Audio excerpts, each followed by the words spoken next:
Okay, so before we begin, sir, can you please give a brief intro about yourself? Sure, sure, sure. Am I audible? Yeah, Yes, can hear sir. me? Yeah. You're very well audible. Okay. Okay. See, my company, RC Hospitality Solutions. I'm the founder of that company. Now, this company is mainly into hotel and restaurant consulting and training. So when I say training, it's all technical training in terms of startup of hotels and restaurants. And now we have done a lot of projects in terms of restaurant consulting and hotels. And in terms of training, I personally have trained more than 1 lakh people. I do a lot of international assignments. Actually, there's a lot of work that we have done pan India, UAE, Bhutan, and Thailand. Actually, Thailand I've been working for last 5 years. And during COVID also, we took a lot of initiative and we did a lot of training in terms of helping people to start their own ventures, and especially cloud kitchens. So during COVID itself, I trained more than around 2,000 people. And I was quite fortunate. My work was seen. And I was awarded in say 2021 as an Entrepreneur of the Year award by the Hospitality Council in London and the IAHM at India. So basically, our focus is, and we are listed as top 10 consultants in India.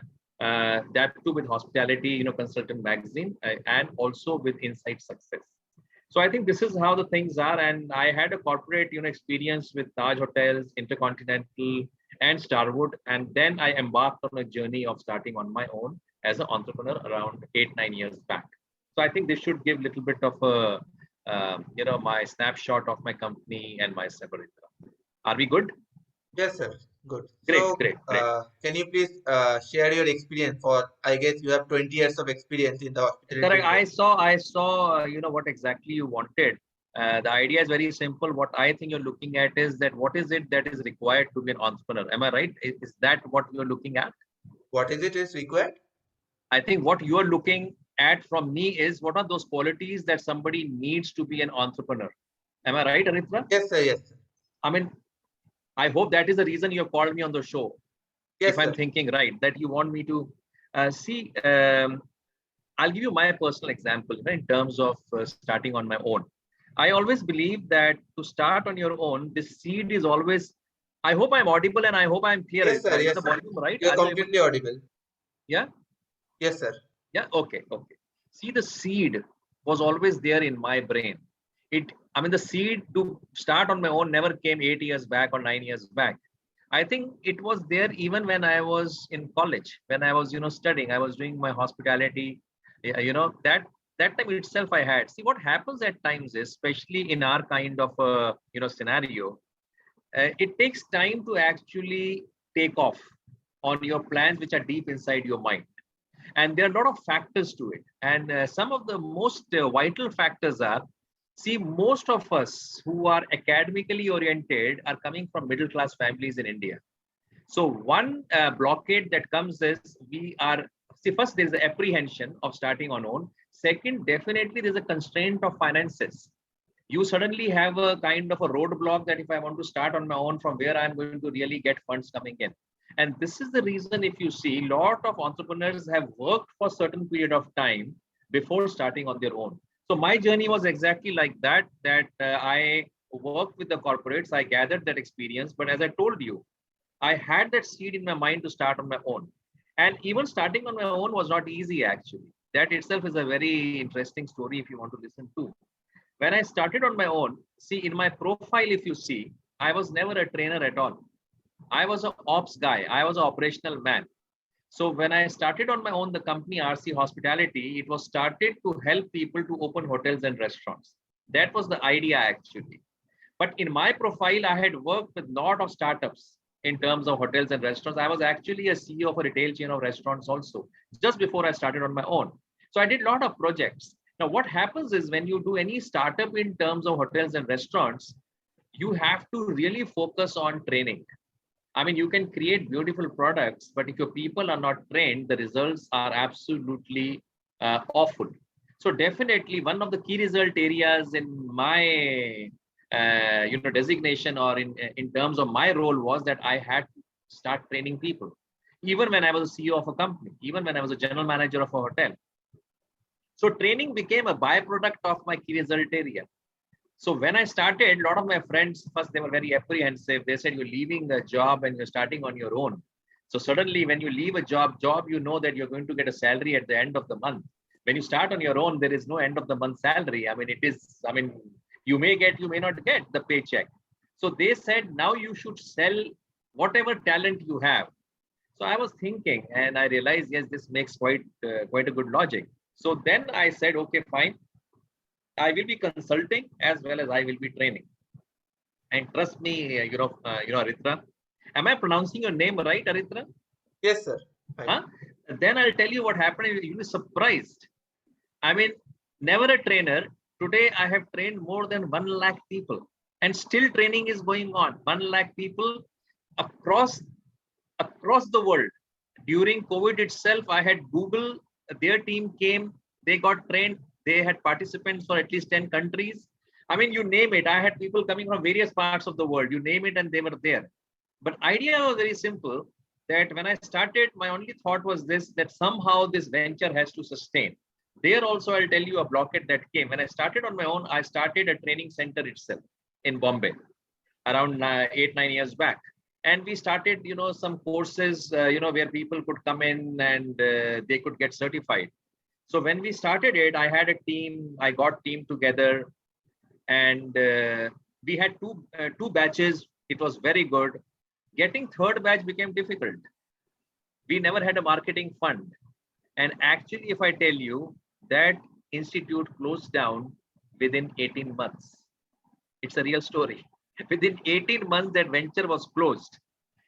But when we started, we were fine. 2 batches, we never had a problem in getting people. Later, I realized that you need a lot of fund to market what you are doing. And getting that fund became a major problem in terms of marketing. And I was new into the domain. I was not that experienced. I came from a corporate world. So I need to really get into the ropes of the trade. It closed down. Trust me, it closed down. And for 48 hours, I was in a state of shock. I was just not able to reconcile that something which I started has closed down. Now I had 2 options with me. I had one option was to go back where I was, meaning go back to job. Second was that I need to see what else I do after this closure. And I took the second option. My second option was, yes, I was very, very upset for 2 days. After that, I don't know how, again, that energy in me came back and we started rolling the second plan. And I think by the grace of God, you have seen my profile, Aritra, you have gone through in detail. I think our company has done very, very well. And today, by the grace of God, again, I think we are doing very good. I mean, we have established ourselves as one of the top companies, in India. So, but I again say the failure is a part of your journey of being an entrepreneur. So you should not get demotivated or you should not get depressed. You need to really go back and rework on it. And that is one part of the story. And I think then we again got the things together. Second, again, I'll give you example here in this journey is about the COVID I'll give you. People keep asking me, when COVID happened, see, in our kind of business, and I'm sure in a lot of businesses, especially my business, where the hospitality is the main focus. COVID battered hospitality, meaning the hospitality had totally closed down. Hotels, restaurants, airlines, you name it, it had totally closed down. And today I'm happy it is bouncing back. Things are looking good.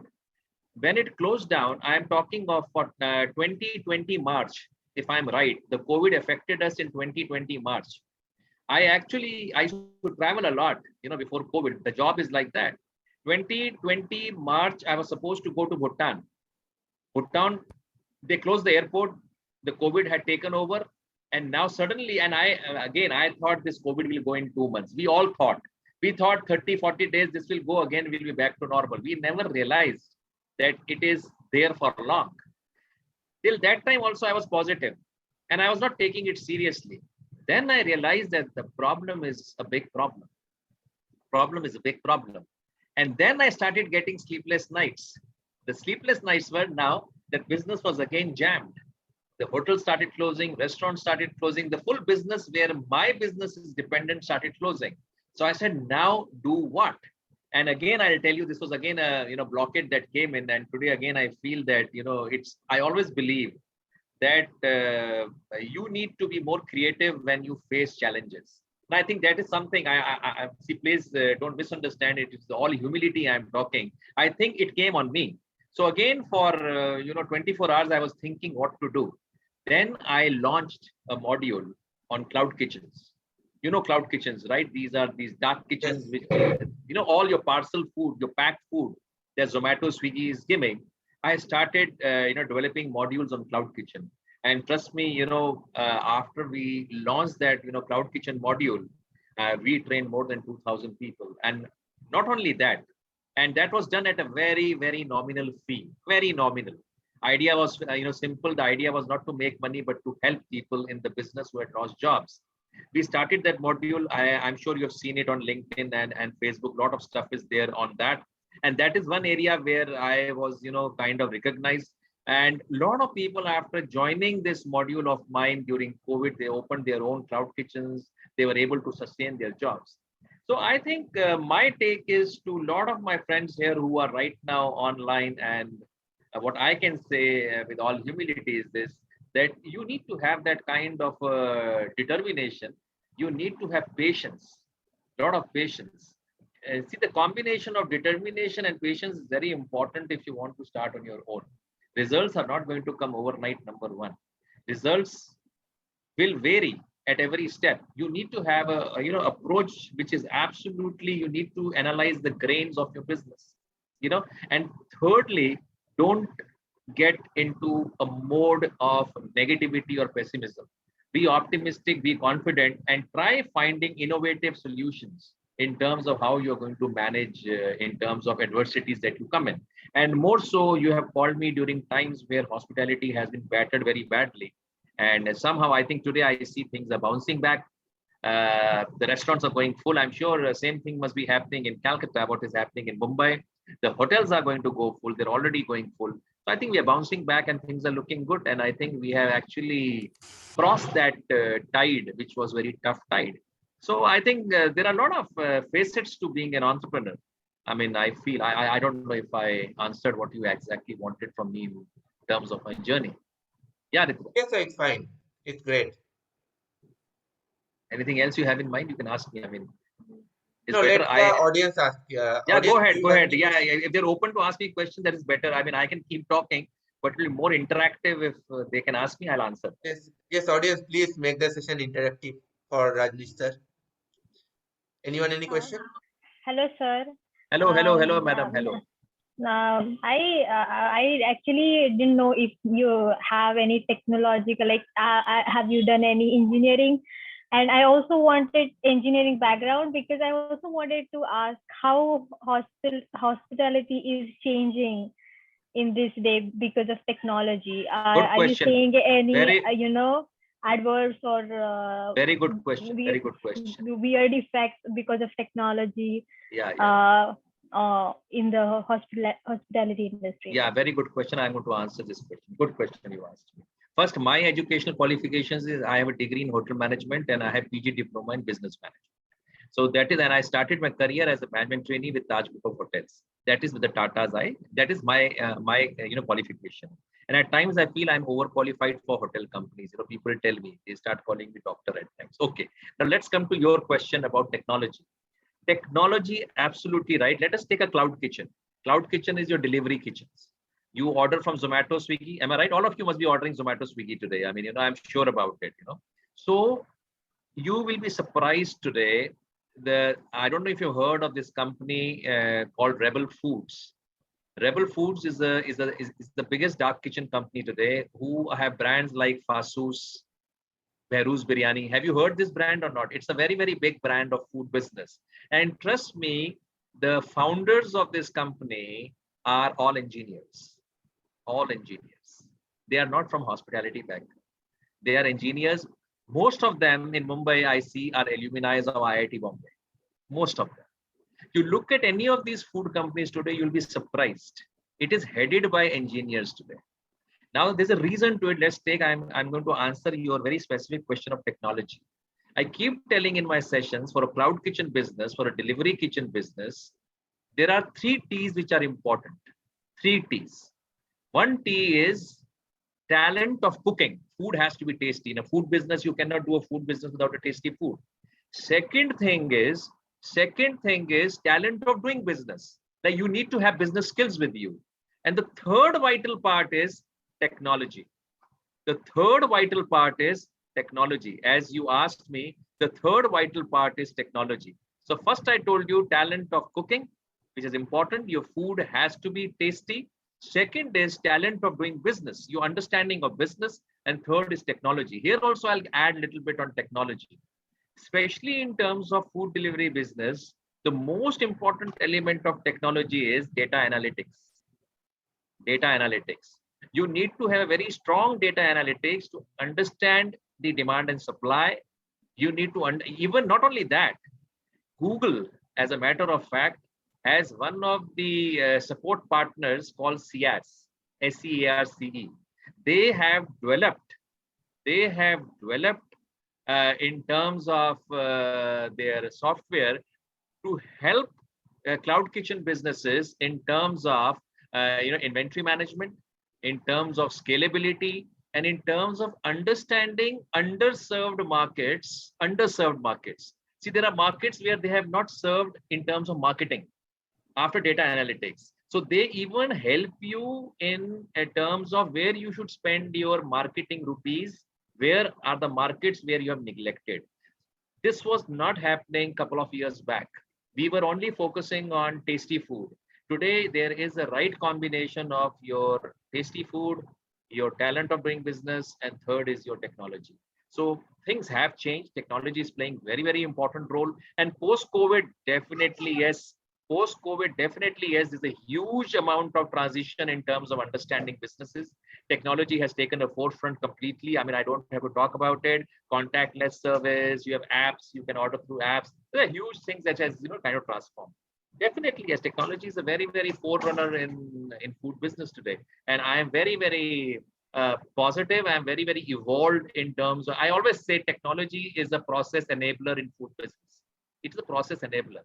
You need to process your business, and the enabling happens through technology. I hope I answered Saujanya, right? I hope I answered. Somebody wrote a chat. Aritra, can you read, because I am focusing more on talking. Somebody had a question on chat. Yeah, Niketan Rana, he has a question that is statistics. Yeah, somebody has written. Okay, let me read. What is it? Why most of the businesses fail?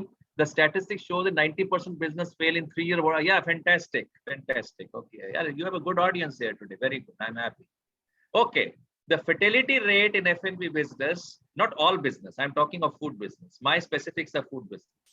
The fatality rate in food business is 90%. Absolutely, you are right. You forget about they are failing in 3 years, they are failing in 1 year. They are not failing in 3 years, they're failing in 1 year. The reason is in food business, we never realized that you need to be technically qualified. Our idea of food business was that mom will cook, dad will serve, and children will go and buy vegetables and chicken from the market, and we will run the restaurant. That thing is passé, finished, over. Nobody can run the business like that. Maybe one restaurant is running somewhere. Today, you are facing huge global competition. It's a processed business. You need to have standard operating processes. You need to be process oriented, and you need to have things lined up. People don't understand. And I tell you, in my job, I get so many clients who have reached a stage where they are totally in a soup. You may have a restaurant which is doing full, but you may be making gross operating loss. Are you getting me? You're not getting me. The full restaurant does not mean that you are making profits. The dynamics of service industry, the dynamics of hotel business, the profit and loss statement of hotel business is very, very different. And one of the factors, if I have finance guys here, they will understand the reason is this. Lot of operating cost in, say, the industrial businesses, in manufacturing, they become fixed operating cost. They are not variable. They become fixed variable cost. Let's give an example of that. Let's take power and, okay, let's take electricity bill. Electricity bill in a manufacturing is a variable cost. Electricity in a restaurant business is a fixed cost, fixed variable cost. You cannot switch off a light if you have 2 guests. You can't say, sir, I will switch off light of half the restaurant. I have only 2 guests are there, Ritra and Chopra are there. And when I'll get 20, I'll switch on all the lights. Even if there are 2 guests or 20 guests, your power has to be same. The lights have to be on. Am I right? Am I wrong? Same goes for your HR cost. Same goes for your HR cost. So understand the dynamics of this business are very, very different. And this is the reason today, I'm sure this is happening in lot many cities. In Mumbai, I see one restaurant which has changed name 10 times. The owners are not even able to reach break even. And with the higher rental cost in a city like Bombay, I'm sure Calcutta is same. It is not possible. This is the reason we keep telling people that this business is not a business which we thought was happening 20 years back or 30 years back. This business has evolved. You need to be technically qualified. You need to have education. You need to have experience. You just cannot say that I love food, I cook food, so I'm going to open this business. It's not going to happen like that. And this is the reason the rate of fatality is 90%. The person who asked that question, he's right, absolutely. But this is a very vast topic. I can go on and on into finding why the business goes down. There's a lot of factors to it, actually. And the main reason is that we still have to come out of a mindset of mom and pop shops. There has to be transition. There has to be a huge transition from mom and pop shops to a processed industry. Industry that runs on process management. Unless and until you don't get your processes right, unless and until your technical abilities to run this business are not right, failure will happen. Things have changed. The dynamics of business have changed. And always understand the 3 businesses which are very highly energized businesses. One is food business. Second is pharma business. Third is your education. Recession or no recession, COVID or no COVID, people need to eat food, people need medicines, and people need to have education. These businesses are not affected by any other factor. Understand these 3 businesses. They're very different. Okay, go ahead. I hope I'm answering. Anybody else? Yeah, welcome, Niketan. Welcome. Okay, anybody else who's asking questions? Any question? Quick question. Go ahead. So what, like, just out of curiosity, how? Go ahead, ask me. I know that's it's going to be again vast answer, but how to make the hospitality business profitable? Okay. Like, no. I'll answer this also. Why not? I'll answer. First, you need to do. First, always ask a question: why I want to be in this business. Ask this question to yourself: why I want to be in this business. Second, ask yourself how I want to be in this business. First is why. Second is how. How means what is your technical ability. See, at times people say, I'm dreaming, I want to do. The dreams are good, but the reality of a dream is very different altogether. You have to see. So first is you have to ask a question, why I want to be in this business. Second is how I want to be in this business. That's the process. Third is where I want to be after 6 months. Not after 60 years or 6 years, 6 months. Today's market, 6 months. Where I will be after 6 months. Where I will be after 12 months. Then you will have your goal setting. You will have your process chart. You will have your path. You will have your execution plan. 6 months. Are you understanding or not? And then once you answered these three questions, then you need to do 2 things. There has to be a feasibility done, marketing feasibility of whatever food business you're going to go into. Second, you need to do is a financial feasibility. Now, what is financial feasibility?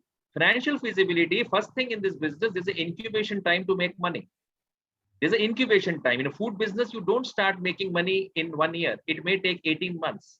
There's an incubation time to this business. So what you need to do is this: you need to understand what is my break-even point. Now, for that, you have a formula.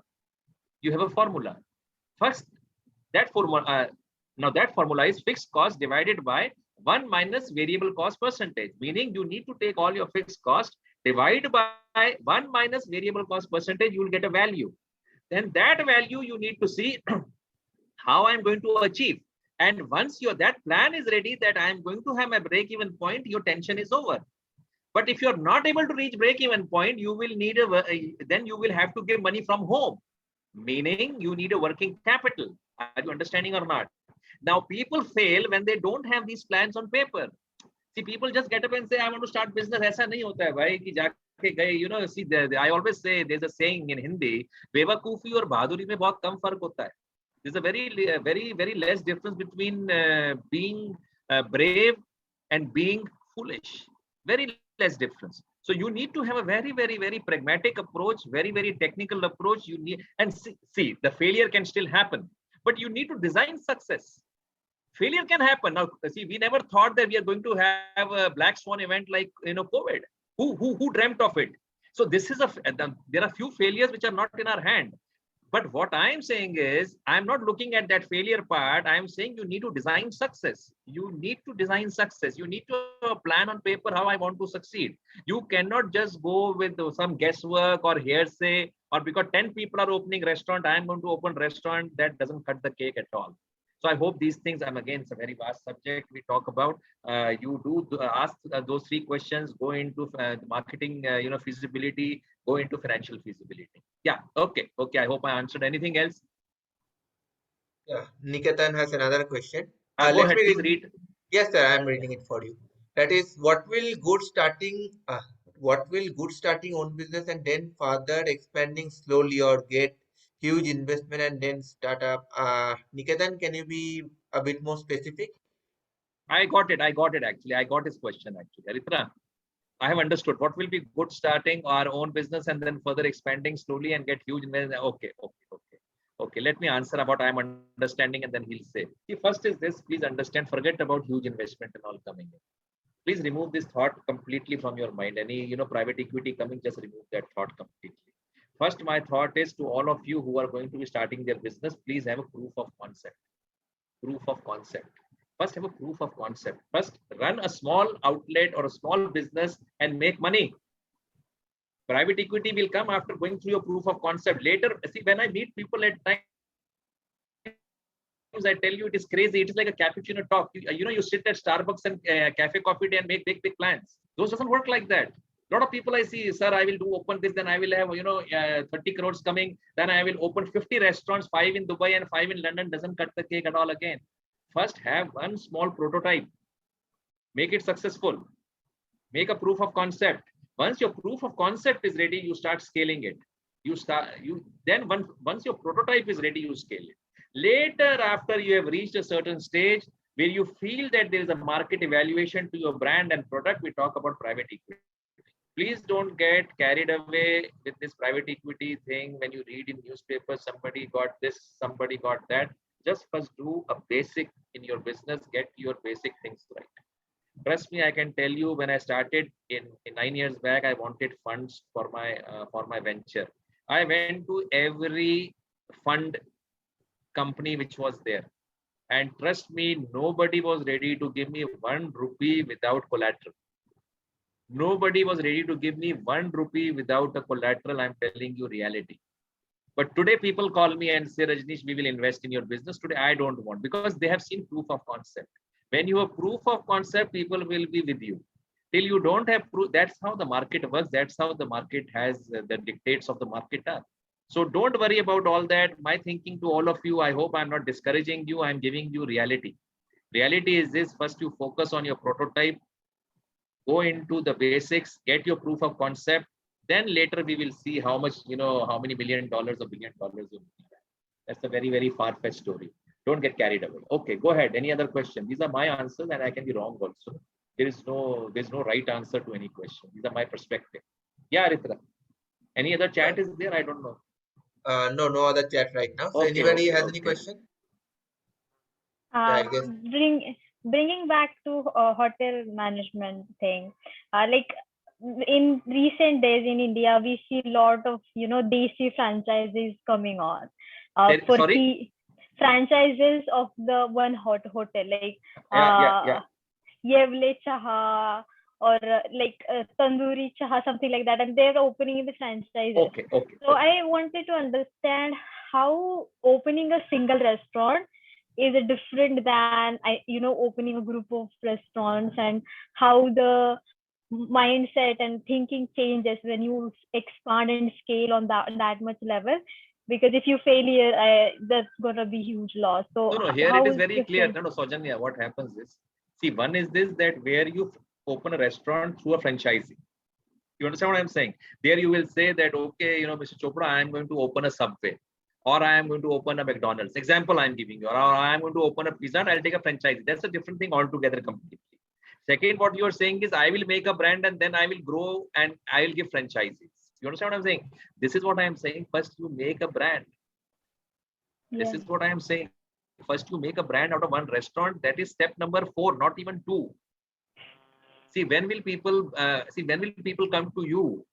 If I have to invest 2.5 crores into restaurant business, and if I have to come to Sojanya, when will I come? When I see that if I'm going to take franchisee of Sojanya's restaurant, my money is safe and I'm going to make more money.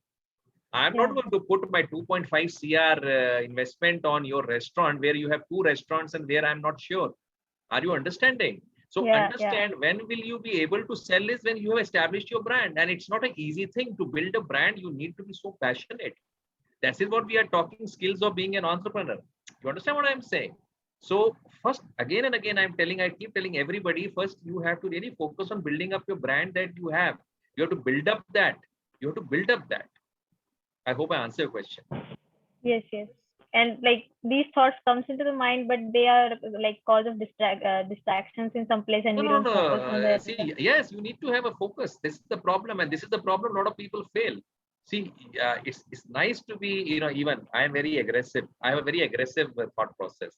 But see, you need to tone it down. You need to become more rational and pragmatic and practical. I am also like that. At times I go astray with my thought, but you have to have a blueprint on paper. You need to understand the blueprint and take your decisions, and that's the reason. See, it's no problem. Always creativity comes in when you're thinking bizarre, but you need to have a proper execution plan also. Only being creative only dreaming is of no use. You have to get up in the morning and start doing it also, Dreams are only with your closed eyes. You need to open up, you have to, dress up and move out also. So dreaming is one thing, execution of dream is second thing. Are you understanding? So I come in from a very different mindset. I believe I always liked, Nike's punchline, just do it. I keep telling people, don't talk 10 things, talk one thing and just do that. Once you do, you will know that you are going on a right path or not. That's a different story altogether. I can't sit here and assume that I'm going to fail. You see, assumption is the most dangerous thing. When you start assuming, we start making ass of you and me. We can't assume. Assumption is very dangerous thing. We need to do it, and then we'll find a solution and we'll sail through that. So I hope I answer it. Anything else? Yes, I have one question for you. Go ahead. As we all know that you have 20 years of experience in the hospitality industry, which means after college you did a job for 20 years and then started your own business. But on the other hand, there are many entrepreneurs who said that it is always good to start early after graduation. So, because the more late you start, the more responsibility you have, the more difficulty it becomes to start your business. So, what's your opinion about this? Okay. Let me answer this. Now, what you're saying is straight after college, they want to start. It's a fantastic thought. As I told you, even I wanted to start. It's not that I never wanted to start. Maybe at that particular moment, I realized that maybe my financial backing is not there. Maybe, I had that thought that I need XYZ kind of securities before I start. So I totally agree. If somebody feels who is in a college, they feel that they have a right idea. They feel that they have a right, funding. See, there are a lot of, you get, say, they help you out. At times you may get somebody who's ready to invest in your idea. And if you feel that you have that fantastic idea with you, you have somebody who's ready to put in money. And if you feel that you have your own money, see, if you feel that you are financially strong, your family support is high, whatever. See, it's case to case. After college, you have to sell the idea to somebody. Am I right? Thirdly, what you can do is this. I'm sure there is an organization called TIE, TIE, where there are a lot of investors who come in where they can pitch the college students who are passing from various colleges, maybe IIT or any of the engineering colleges, whichever college, IIM or whichever, you can pitch your idea. And if those investors are convinced, and if you are able to convince them, why not? You can do that. These opportunities have evolved in last 8-9 years in India. If you look at it, these were not there 15 years back. These are very, very new things which have come in 8, 9, 10 years back. Are you understanding what I am saying? Yes, so sir. Now you have that opportunity, take that opportunity. Absolutely. And that is the reason I started. I realized that now there's a huge opportunity.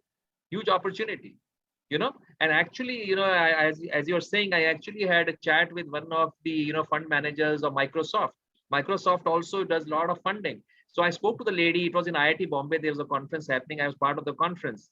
So there she said, Rajnish, we only fund, when I had a discussion at that time, I'm just giving an example, as you said, I also went, asking for funds. She told me that right now Microsoft is not funding into brick and mortar model. They are more into funding of tech companies, more into tech companies. So again, why not? If you have that, find resources, pitch in. Absolutely pitch in. I will always encourage. Why not? Why not? But there has to be plan. There has to be plan. There has to be things on paper. There has to be sensibilities. There has to be convincing ability of that plan. There has to be that kind of a plan. You just can't go and say, I want to do this business, give me money. If you're lucky, you may get, but nobody gives. Bombay, nobody gives you 5 rupees also if you go and ask. I don't know. I am from here, so I know how it is. Nobody gives you 5 rupees. You forget about getting lakhs and lakhs. You understand what I'm saying? It's a very tough thing. It's a very tough thing, especially when you're in business. Any other question you can ask? I hope I answered you, Aritra. I hope you got Yes, sir. Yes, sir. So, yeah, fantastic. They should start, but they should have a right plan. So can anybody start without any corporate job experience? Why not? Why not? Why not? But I suggest personally, if you ask me, I may sound little conservative here, but I personally feel, I'm not saying don't do that. See, it is better to have 2 to 3 years of a corporate experience. I'll tell you why. It is better to learn how to fail at others' money than putting your own money and learning how to fail. You understand what I'm saying? This is my personal thinking. 2-3 years, you will know, you will see, and there's a drift from campus to corporate culture. You will have some, you will learn a lot of things there. It's not only doing the business. Business is a whole gamut of relationship building also. So I personally feel doing 2-3 years in a corporate is not going to really be a deterrent to your entrepreneur journey. But if you feel you come from a family of entrepreneurs, why not? Maybe your father is a coach, or your brother is a mentor, or your friend is a mentor. It is okay, but you need to have some mentor who is going to who's going to show you a way. These are my personal thoughts. Because see, your money is a precious money.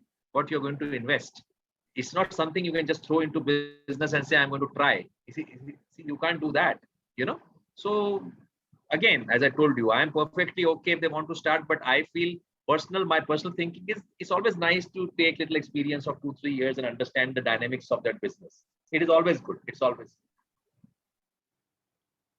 Anyone has any questions? Somebody has written? Yes, I am reading it for you. I'm reading it for you. Okay. We got another question from Ashkrit Mishra. That is, what factors do you look at before exploring the real estate option for a restaurant? Okay, no problem. Okay, now this is again a very wide question, but a very broader aspect to it. Who has asked me this question? Can they raise hand here? Ashkrit Mishra, please raise your hand. There is that gentleman is there? Yes, sir, it's there. Can't see the gentleman. Yes, sir. Okay, Mr. Mishra.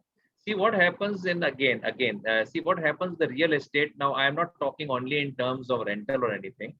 That will also come. First is this, what is your concept of restaurant? What is the concept? Is it a fine dine? Is it a takeaway? Is it a quick service restaurant? First is, what is the concept? Second thing that comes here is this, after you have a concept, whom are you catering to? Who are your market? What is your demographic? Third thing comes once you have identified these two things, and even in the demographic, you will see price point also. Then you will see, okay, fine, this is what is my concept. Now, where I should go and find, place for my outlet. Now, see what happens here is this nowadays. Nowadays, what happens is that you must have seen a lot of people opening in the malls. When the malls open, a lot of people go into malls, then they close also. So at times they don't have any plan, and they just say that I'm going to open this restaurant. It doesn't happen like that. After you have developed a concept, after you know which market you are targeting, then you know where I want to get located. Thirdly, I told you about financial feasibility. What did I say in financial feasibility? You have to establish your break-even point. How will you establish your break-even point? Your rental will become a very important parameter.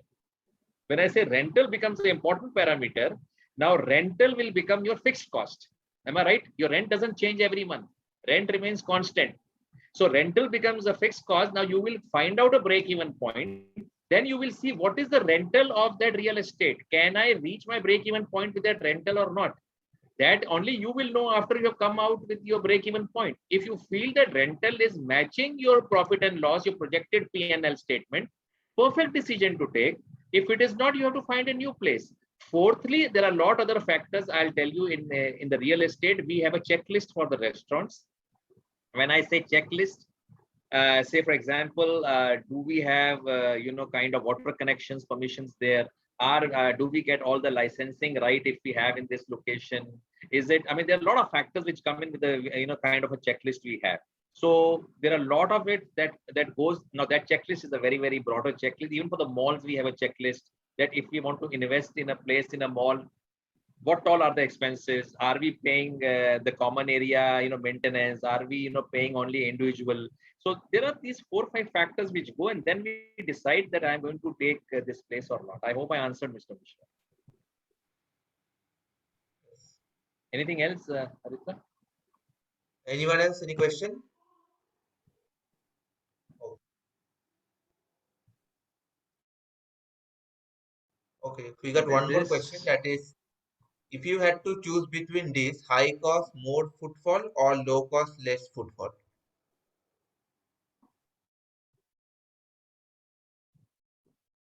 I did not understand this question actually. What does that mean? Okay, Ashprit, can you please explain the question? हाँ समझाइए मेरे को Mishra So ji. I'm talking about हाँ बताइए. the location basically.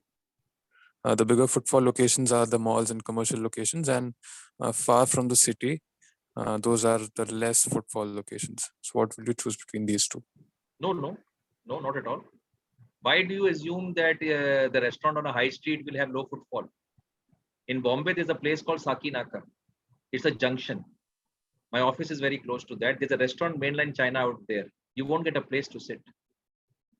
There's one more restaurant at the same place in Sakinaka, Global Fusion. You won't get a table there.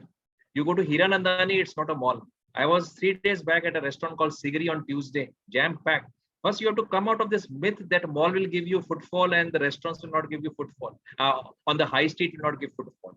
I mean, how can we have that? No, not at all. Not at all. I had a restaurant in a mall in Bombay in Vashi. It closed down. It closed down. I had same feeling that I am going to get footfalls because we used to have multiplex out there. It closed down. Please don't have that myth at all. I tell you at times after the concept, first see what is your concept. If you go to Chennai, I don't know anybody is here from Chennai. Now, if you're opening a restaurant in a place like Porur, it is totally, that area is full of, colleges. So there you're not going to open in a mall. You'll open on a high street and your demographic is all students. So we need to first technically understand what is my concept, what is my demographic, and how I'm going to make money. Please don't have that feeling that mall will have footfall, and you'll be surprised if I tell you mall may have 1,000 footfalls a day. They may not be eating anything. They may be just coming, doing window shopping and going. What is the realization of that footfall? Is that conversion happening? So there's a huge study to it, huge study to it. So don't have that myth at all. I would say go into market analysis, have market intelligence, go into demographic, do very hard work with your statistic, the data that you have. You need to have your data as well as you need to have very strong market intelligence. Then you invest money. So don't have that myth in your mind that mall will give me money, high street will not give me money. There's nothing like high cost and low footfall. Cost is as per the location. Now the location, say in Bombay, I can talk a Bandra location in Bombay is very expensive. A location maybe in say Thane will not be that expensive. So that doesn't mean that I will have a low footfall at a high, rental and a high footfall at a low rental. I think you said high footfall at a high rental. Am I right? Yes, There's no guarantee. There is no guarantee. There's a restaurant I consult in Bandra. They are just not clocking it. I'm telling you on Linking Road. Linking Road is the hub. If you've been to Bombay, it's a hub. It's just not doing. So these are all myths. Don't go into it. Don't go into it. I can go on and on. Please don't go into it. Go case to case. See what is your concept. Do a market study. Then you see what where you want to go into. Any other question, Aditya? Got it. Thank you. Yeah, Yes, you are sir. welcome. You're welcome. I have one question. That is, Anji, what is पूछिए, the पूछिए. difference between a normal business and a startup, according to you? Because both are not the same thing, right? Normal business and a startup. Yeah. Let me What's the put like difference? this. Your question is, what is different between a businessman and an entrepreneur? Yes, you can also say that. Your question is that. What I am Yes, sir. understanding is because there is no abnormal business. All business are normal. Am I right?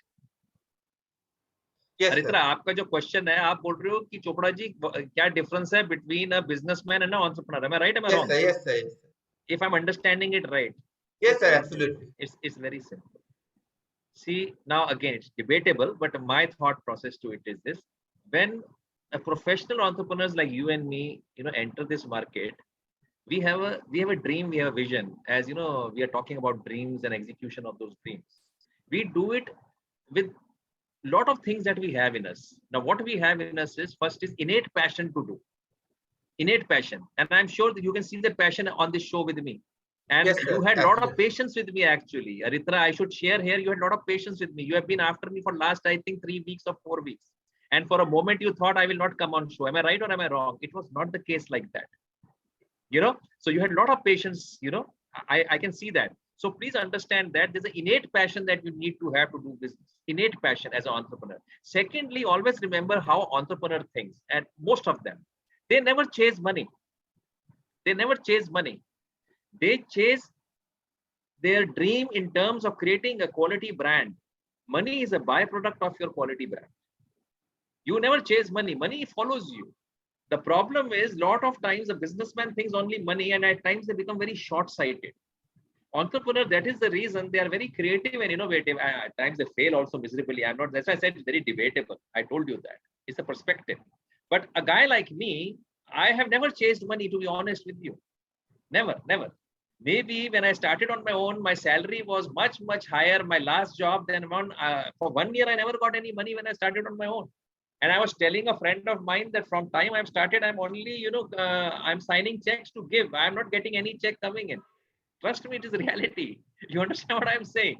So for an entrepreneur, there has to be that kind of, passion. I always say, that junoon, that obsession to be successful. And when they have that, and thirdly, definitely, their approach to business is very different. Entrepreneur does not have a very money-minded approach. He has a very people-oriented approach. They want to develop people. They want to create that kind of a thought process, Again, there are a lot many more. If you look at a businessman, he looks at anything with a very holistic approach. Wherein, if you look at an entrepreneur, as I gave you my examples, these are real examples. You have scanned me on social media. I'm very active on social media, actually. We have a very, very granular approach. I don't see any failure in totality. I break down that failure, that where is that grain of failure? Where is it that I need to strategize? So there are a lot of difference between how a businessman thinks about a profit and loss and an entrepreneur thinks about it. And a very important point in terms of being an entrepreneur is this, that they bounce back fast. They bounce back fast. After failure, their ability to bounce back is very fast. So and definitely they are creative. They are bizarre, actually. They are very creative, very, very creative. So the creativity is very, very strong essence in their business. So these are the few things which I can think of right now. I don't know if I answered your question or not, if that was what you No, sir. wanted. It's fine. It's great answer. Anna, if you wanted that. Okay. Anyone? Just a last question on the lighter Madam, note. Go ahead, ma'am. What is your favorite restaurant and what's your favorite food? You're working in the. Correct. Okay, I'll tell you honestly. I mean, I have worked in a lot of countries. Actually, I traveled also a lot, and I'm a food guy. Actually, food has been a very strong domain for me. But if you ask me personally, I enjoy Chinese food. I have been in China. I stayed there for 6 months. I was in Guangzhou and Fujian. There, I never got the food which I get here back home. And I think you are from Calcutta. Calcutta is the best Chinese food you can think of. I mean, if you think of that. So definitely Chinese. I love Chinese food. And if you're asking best restaurant, again, Chinese restaurants I like. Mainland China is a good restaurant. The owner is again from Calcutta. They do a good job. A lot of good age. But yes, एक कहते हैं ना हलवाई अपनी जलेबी कितनी खाएगा. In my business, what has happened, my the desire to eat has gone being in this business. You understand what I'm saying? My desire to eat has gone. So today the stage is where my desire to eat has gone. Maybe, you know, a few years back, my desire to eat was high. But if given a chance, I would just pick up a nice Chinese meal and yeah, on a lighter note, I'm going to enjoy. That's my way. But yes, otherwise, dal makhni is also nice with naan, you know, and chicken tikka makhni is good. You know. I hope I answered on a lighter note about the heavier food. Okay, go ahead. And I'm from Maharashtra, not Kolkata. Very good. So, yeah. Very good, man. Very good. Very good. Yeah. Nice meeting you on this session. Yes. Okay, anybody has any more question? Okay, so I got one last question for you. That is, how do you motivate your employees and manage them to do their work? Okay. Man management, you can say. Okay. Okay, it's a good question and very difficult to answer also, but I will answer it. See, I always believe. Okay, I have a very practical approach in life.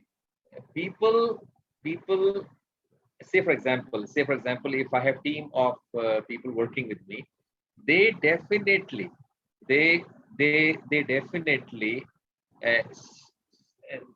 they will follow their leader. They'll follow their leader, meaning they get influenced by leaders' behavior. So I personally believe it is very important to walk the talk. Walk the talk. The very important thing is only talking and not doing that is very dangerous. So I think I do it by examples. I do it myself. So a lot of motivation I have. And secondly, I always believe that energy, when you say energy, your energy, it is very infectious. It's very infectious. So you need to see that you are always energized, which is very difficult. But I'll tell you a few things which are totally not allowed in my company. We don't talk negative. We don't talk negative at all. There's no negative. I mean, we have banned talking negative, and we are very afraid of energy robbers. When I say energy robbers are people who are there to only steal energy. Meaning, let's take, I'm taking this session and you go out and talk to somebody and say, hey, listen, I spoke to Chopra, I'm totally energized, I'm going to do this. And he may say, leave it, yeah, these people come on show and talk big, yeah, leave it. So what will happen to you? Your full energy goes down because, and then he will tell you that also, if he has come on show, he has to talk only, he has not come to sing a song. You're more convinced that he's right. That if I'm writing on a show, he has to give some big talk here. So understand that my mantra and even my personal mantra is I am totally away from energy robbers in my life. Totally. Zero. When I see, I don't go into arguments. When I see somebody has that attitude, I don't have that much of time to keep transforming people. Please understand, we have too many things on our platter. So it is better to just cut off, get your energies right, get that positivity. Once you start your day with positivity, and these are my personal thoughts, the life is going to show you a lot of, there's a manifestation of a lot of good things. But you start with a negative note, and every time you say that, this cannot happen, that cannot happen, it is not going to really take off. It's not going to take off. So that is one area. Otherwise, there is no motivation talk you give. I have seen a lot of people, I have been in a corporate, they give big talk, and after that they are sitting in their office and watching television and seeing, what is the score, what is the use of that talk? That talk is of no use. It's like operation successful, patient dead kind. So I don't believe in all that. I'm very shop floor guy, and I have a very different way. And I think it is helping all of us to a larger extent. Yeah. These are I again told you. It's a perspective. It's a perspective. Anybody has any last question? Anyone else? Okay, so I guess we had a beautiful session today, and thank you so much, sir, for joining. You are really great. It was nice talking to all of you. You killed today's session. Really, you killed it. No, I am happy if it helps all of you. It is very nice, and thank you, Ritra. And I'm sorry for responding you late. Your messages were coming, and you also thought why Rajnish is not responding. It was only that I was stuck. So I said, don't misunderstand. So that's why when you sent me, I said this Friday I will be there. I hope this helps all of you, and do give me feedback of this session if you get informally. I'm a man of feedback. I always believe the last sentence to all of you is this: that first thing that you need to see, the father of success is feedback. If you need to be successful, you need to be very open to feedback. Don't let the feedback, your eyes and ears should be open in your business. So Aritra, you also give me feedback of this session. Every time you have my number now, you're there on WhatsApp. You can just send me. And thank you so much for inviting me. I really enjoyed talking to all of you. Take care and good night and all the best, in your future on, your ventures that you have. Take care. Take care. Bye-bye. Bye, sir. Thank you for coming.